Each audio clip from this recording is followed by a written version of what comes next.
ये पाइनएप्पल मैंने इसको घर पे ग्रो किया। देखो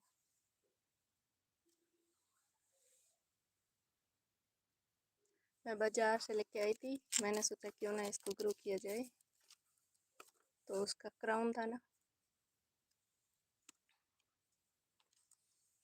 6-7 दिन के लिए मैंने इसे पानी में रखा, फिर इसकी जड़ें आई तब मिट्टी में लगा दिया और ये ग्रो भी हो गया। देखो